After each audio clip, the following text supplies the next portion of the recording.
এই মাসে বিশ্বকাপ ফুটবল খেলা শুরু হবে, এই খবর তো আমি জানি না। এই খেলা নিয়ে অনেক এলাকায় যুবকদের মাঝে মারামারি পর্যন্ত হয়। এ বিষয়ে যুবকদের উদ্দেশ্যে কিছু নসিহত করার অনুরোধ করছি। আমার আলোচ্য বিষয়ের বাইরে গেল, বিস্তারিত বয়ান করবেন উনি। আমি আপনার প্রশ্নের জবাব দিয়ে আমার কথা শেষ করি। কতগুলি শর্তে ইসলামের বিধানে খেলা জায়েজ? বলেন, খেলা ঢালাওভাবে না জায়েজ না শর্ত সাপেক্ষে জায়েজ? এই শর্তগুলি সর্বমোট তিনটা। কটা? শর্তগুলি সর্বমোট তিনটা। এক নম্বর শর্ত হইল খেলার দ্বারা কোনো উপকার হতে হবে।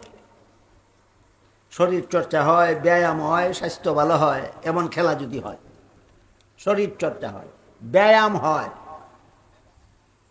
যে খেলার দ্বারা ব্যায়াম হয়, শরীর চর্চা হয়, এর দ্বারা স্বাস্থ্য ভালো থাকে, তাইলে একটা উপকারিতা আছে, এক শর্ত পাওয়া গেল। যেমন যেমন যেই খেলার দ্বারা ব্যায়াম হয়, স্বাস্থ্য ভালো থাকে, শরীর চর্চা হয়, এমন খেলার একটা উদাহরণ হইল লুডু খেলা, ক্যারাম বোর্ড। কেন না? কেন? শরীর চর্চা হয়, ব্যায়াম হয়, গুড়ার ডিম হয়। এই গুড়ার ডিমটা হালাল হবে কেন? খেলা হালাল হওয়ার জন্য এক নম্বর শর্ত কোনো উপকারিতা থাকতে হবে। দুই নম্বর শর্ত হইল খেলতে গিয়া যেন শরীয়তের বিধান লঙ্ঘন না হয়। খেলতে গিয়া যেন শরীয়তের বিধান লঙ্ঘন না হয়। শরীয়তের বিধান হইল পুরুষ ভিন্ন লোকের সামনে নিজের নাভির থেকে হাঁটুর নিচ পর্যন্ত ঢাকা রাখা ফরজ, যে শরীয়তের বিধান। আপনি যদি হাফ প্যান্ট ভিন্ডে ফুটবল খেলতে যান, শরীয়তের বিধান লঙ্ঘন হইল কিনা? এই খেলা হারাম হইল।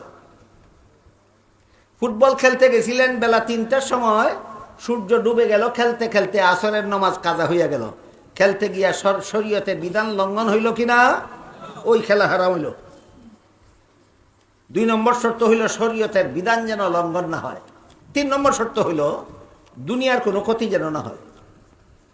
দুনিয়ার কোনো ক্ষতি। খেলতে গিয়া দোকান বন্ধ, বেচা কিনা বন্ধ। বলেন, দোকান বন্ধ কইরা, বেচা কিনা বন্ধ কইরা, চাকরির ডিউটি বন্ধ কইরা, গৃহস্থীর ক্ষেতের ক্ষেত খামারের কাজকর্ম বন্ধ কইরা খেললে দুনিয়ার ক্ষতি হয় কিনা? এই খেলা হালাল নয়, হারাম।